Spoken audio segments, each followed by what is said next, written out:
Welcome to Charlotte Readers Podcast, where authors give voice to their written words.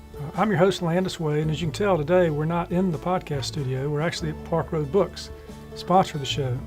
And I'm here today with Pam Kelley, an author who appears in Season 2 of the podcast. Pam, welcome. Thanks for having me. Thanks for being here. Now, you read from your book on the podcast, Money Rock. Mm-hmm. Tell us about Money Rock.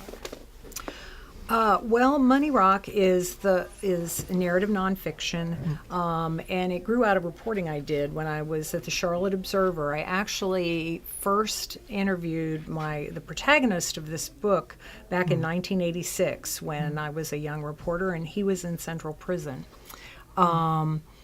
It is the story of a Charlotte cocaine dealer and his family. Mm-hmm. It's also the story of Charlotte's rise as a new South City. Mm-hmm. It's got some true crime elements, shootout, a botched FBI sting, a judge nicknamed Maximum Bob who remember Maximum Bob. Yeah.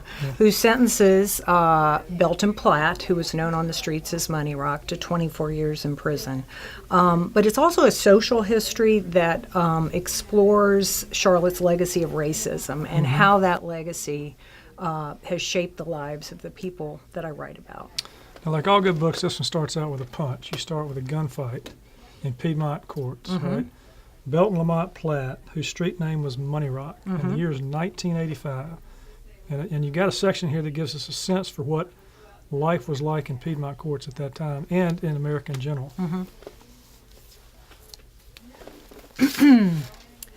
Cocaine's reputation was evolving by the time Belton began dealing in 1983. Hardcore users were freebasing, smoking a mixture of coke and ether. The intense high had caught on in Charlotte's poor black neighborhoods and was hastening their decay. In Piedmont Courts, residents were accustomed to a certain level of lawlessness. Liquor houses, apartments where residents illegally sold alcohol, were as much a part of life as the white church volunteers who showed up to tutor Piedmont Courts children.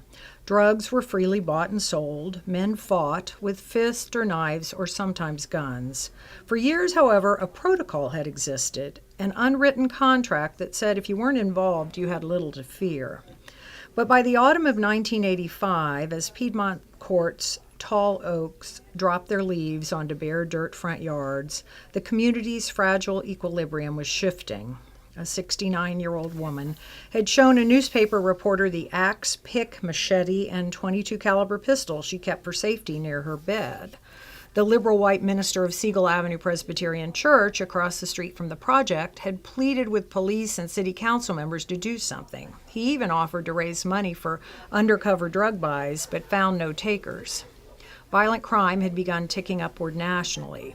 The day before Belton walked into Piedmont Courts with his gun concealed under a poncho, the New York Times published its first front-page story about crack, an addictive, purified form of cocaine that had appeared in the Bronx and was spreading through the city. Crack hadn't hit Charlotte yet, at least not in large quantities. That would soon change.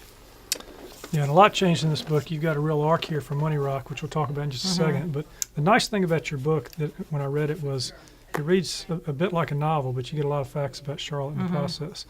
And in that process, you sort of rip off the Band-Aid, so to speak, peel back the onion on some of the side effects of the Jim Crow laws. So how did Charlotte become so segregated?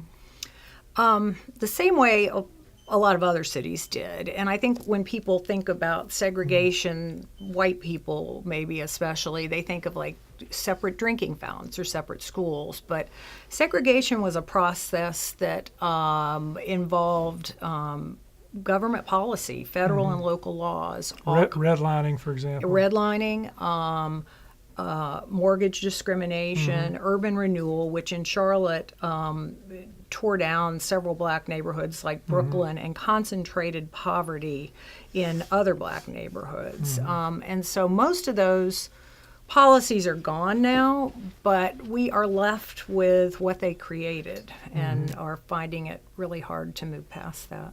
And the other thing that's sort of left in the wake here from this story, you got Money Rock's sort of change through prison, but then what happens to his children and their children, it's like a vicious cycle. Mm-hmm. And you explore that in the book. Right. The tragedy of this book is that while he was serving more than 20 years in prison, 3 of his sons died violent deaths. He is actually now raising one of those sons' son. So with this book here, with everything that might have been, had it been different, is there a bright spot? I mean, to what you found in your research? The bright spot, I think, is Belton Platt, and he transformed himself in prison. I mean, if I think he's a good advertisement that anybody can change. He became a minister. He recently moved to the Charlotte area. He had started a church and had a successful church in South Carolina. He's just starting a fledgling church now in Charlotte. And he's become interested in several of the social issues I explore. He's really interested in like the effects of mass incarceration and trying to figure out what he can do to change things. Well, thanks for telling the story. It's fascinating. I mean, I've lived here all my life, and there are things I read in the book that I didn't know the answer to. That's great to hear. So what do you think of the podcast?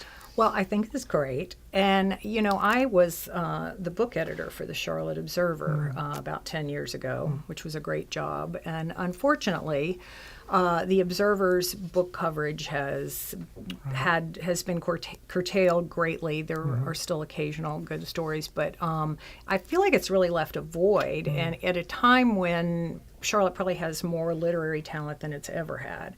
So you and your podcast fill that void in a wonderful way that connects readers with Charlotte authors and their works. Great. Well, thank you, and thanks for telling the story.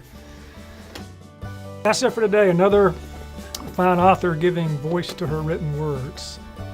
You can see Pam's, actually you can't see it, you can hear Pam's episode on Charlotte Readers Podcast on Apple Podcasts, wherever you get your podcasts, or at our website, charlottereaderspodcast.com. Until the next episode, I'm Landis Wade for Charlotte Readers Podcast.